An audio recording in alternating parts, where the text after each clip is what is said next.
Hello, YouTube land. I had a really good time this morning reviewing the issue of Star Wars Darth Vader the Night Assassin.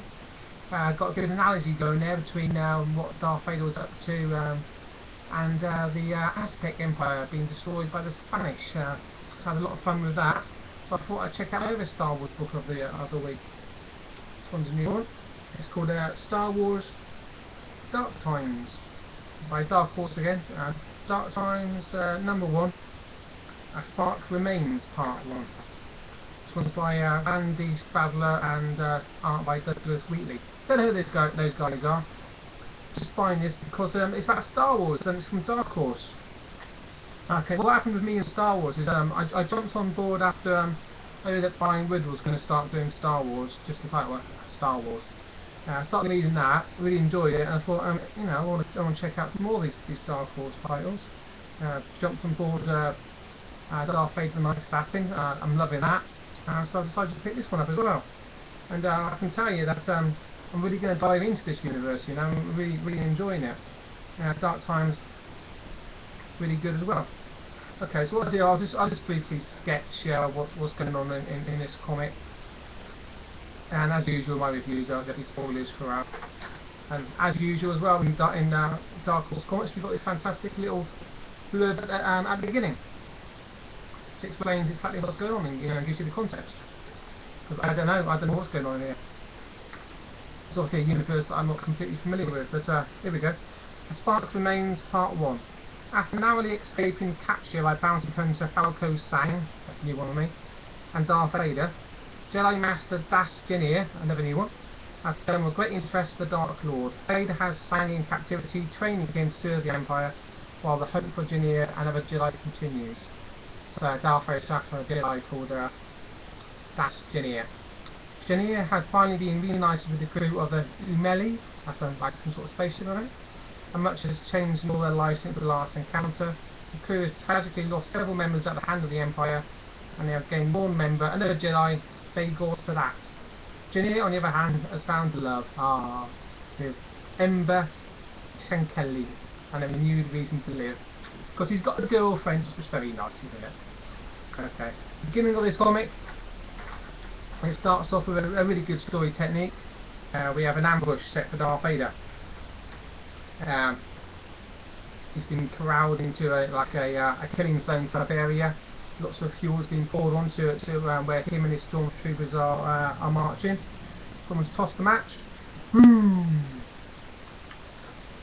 What happens next? We don't know. That's the story technique, you see. You go several weeks earlier, and we see the rebels planning this ambush. This entire story is from the point of view of the rebels, which is interesting for me because the last Star Wars one comic I read, the Darth Vader one, that was from the point of view of Darth Vader. This is from the point of view of the rebels.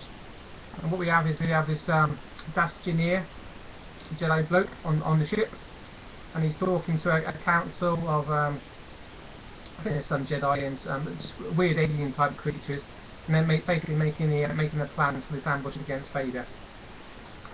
What they're saying is that none of us have any loved ones left, which is very sad, isn't it? It seems like the Empire has killed all their families. And even if we fail, we will carve our place in history. Death holds no fear for me, says one of them.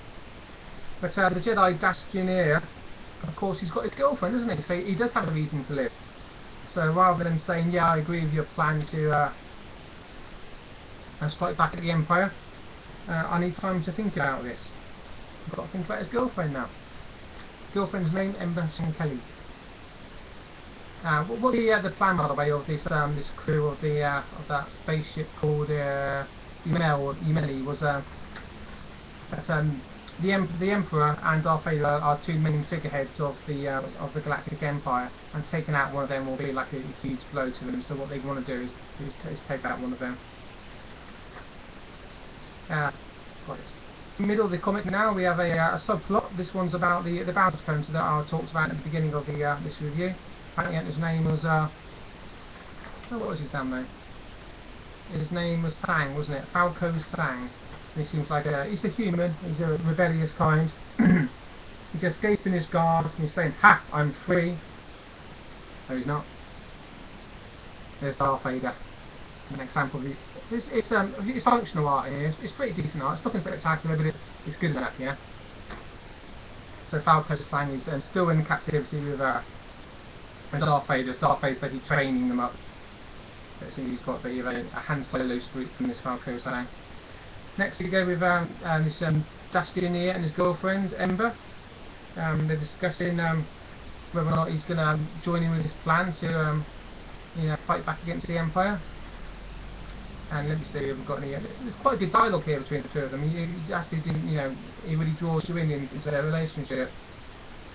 He's basically saying everything's changed because of you now. I used to be a Jedi, and everything was about doing what's right, but now I've got to think about myself, not just myself, think about you as well. And as we end the comic here, we have the crew discussing their plan in more detail. Again, talking about perhaps if they're using themselves as bait for Darth Vader. They've realised that Darth Vader is obsessed with the Jedi, and what they'll do is they'll like draw Darth Vader in with a promise of getting a Jedi. Then they'll swoop down on him and like attack him, with more than one Jedi. Hopefully they'll overwhelm him in that way. That ties in with the ambush at the beginning of the comic here. Now, as we end the comic, we have an introduction of a character called Ratty, who's exactly as he sounds. He's a rats technician. It's quite funny, really. One of these weird Star Wars characters that you get. And a conversation between the Ratty character and Dash Jr. Dash Jr. is asking him for some parts, and Ratty says, "But these parts are for what are they for? We don't know." And Dash Jr. says to him, "Yes, it's vital that you don't purchase all of them at the same location, and please keep this conversation just between us." So what's going on there? Not sure. What's going on with this Jedi? He's going to say Dash Jr. What parts is he getting? What's going on there? But really interesting stuff. That's the end of the comic. I'm going to stick this one on my pull list for sure. It's introduced me to some new characters, so I'm quite interested in it. The part of the Star Wars universe. These rebels, I always like to see things from the point of view of the rebels, of course. So that's my personality, really, always rebelling against something. Now the action in this is set just after Star Wars Episode 3, Revenge of the Sith, by the way. Right. Star Wars Dark Times, A Spark Remains, Part 1. Decent art, but I'm more interested in the characters, really, and the universe. It's something I can really, delve into.